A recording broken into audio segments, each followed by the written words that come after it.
bien-aimés, nous venons à peine de raccompagner les mages jusqu'à leur chameau que la Sainte Église nous demande de sauter à pieds joints 30 années de la vie du Christ et de nous retrouver avec lui sur les bords du lac de Galilée où il vient d'apprendre une nouvelle affreuse qui martyrise son cœur, ça c'est sûr.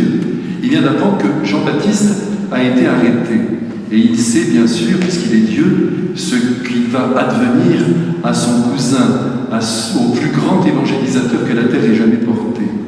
Et je crois que Jésus comprend alors que son heure est venue et que le moment maintenant est propice pour commencer à annoncer le règne de Dieu. Et c'est ce qu'il fait sur les bords de ce lac, en poussant son cri « Convertissez-vous, car le royaume des cieux est tout proche ». Mes frères bien-aimés, comprenons bien cette parole de Jésus. Convertissons-nous. Il s'agit pour nous de pénétrer très intimement dans le réalisme de l'Évangile. Tout est là, vous l'avez d'ailleurs entendu tout à l'heure, à travers le cœur du plus grand ami de Jésus, l'apôtre Saint Jean, qui a parfaitement reçu son secret lorsqu'il était notamment penché sur sa poitrine et que Jésus lui parlait dans un cœur ineffable. Deux choses nous sont demandées, de croire en la personne de Jésus venu dans la chair, le Verbe de Dieu présent sur la terre au milieu des hommes, comme un homme ordinaire, j'oserais dire, venu annoncer le royaume de Dieu, montrer qu'il y a la vie éternelle et surtout redresser nos idées pour que nous épousions vraiment celle de Dieu. Et en même temps, il est venu nous révéler qu'il attendait de nous que nous nous aimions très fort. Tout est là. Aimer le Christ, aimer ceux qui sont autour de nous. C'est ce que Jésus vient faire sur la terre.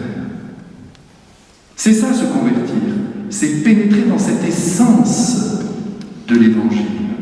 L'amour à l'égard de Dieu le Père, Dieu le Fils, Dieu le Saint-Esprit, et nous ajoutons, et de la mère de Jésus, bien sûr, et en même temps, aimer pour de vrai, comme disent les enfants, ceux qui sont autour de nous. Tout est là.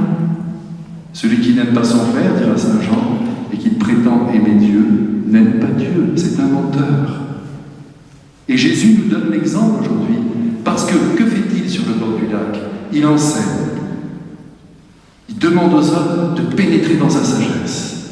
Et en même temps, il guérit tous les êtres qui sont là. Il s'occupe du bonheur concret de chacun. Les infirmes, les épileptiques, vous avez entendu?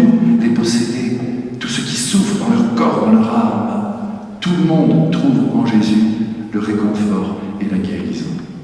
Et nous, mes frères bien-aimés, eh bien, je crois qu'aujourd'hui Jésus nous dit « Aime pour de vrai, oui, allez, tourne-toi vers moi, regarde-moi, contemple-moi.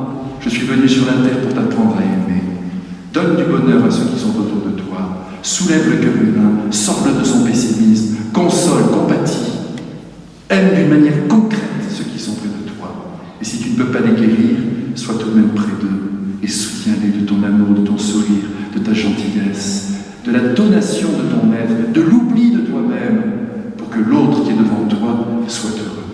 Tout est là, mes frères bien-aimés. Vous avez vu comme c'est beau d'être chrétien? Jésus ne nous demande pas la lune, il nous demande le soleil au fond de notre cœur, soleil d'amour, pour lui, pour sa mère, je le redis, et je le redirai jusqu'à la fin du monde. Et en même temps, l'amour pour ceux qui sont près de nous. Faisons bien attention, mes frères, parce que nous avons quand même une tendance à nous replier sur nous-mêmes. On s'imagine que notre petite relation à Dieu est suffisante, parce qu'on le prie, c'est très bien, et c'est formidable, et il faut intensifier notre prière, pas de doute.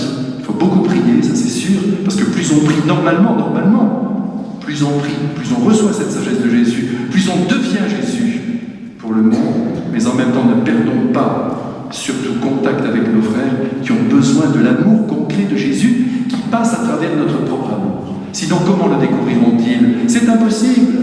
L'amour de Dieu se révèle à travers la puissance de notre amour qui se donne aux autres. Sinon, eh bien sûr, cet amour ne serait que conceptuel, extérieur. Oui, Dieu vous aime, ça ne suffit pas. Je vais vous montrer que Dieu vous aime, en vous aimant très fort, et éventuellement en mourant pour vous. C'est Jésus qui nous a montré cette voie. Alors mes frères, si nous voulons faire plaisir à la Sainte Famille maintenant, entrons vraiment dans cette essence de l'Évangile, dans ce cœur de l'Évangile, qui est simple comme la vie qui attend notre bonheur aussi, et le bonheur de tous.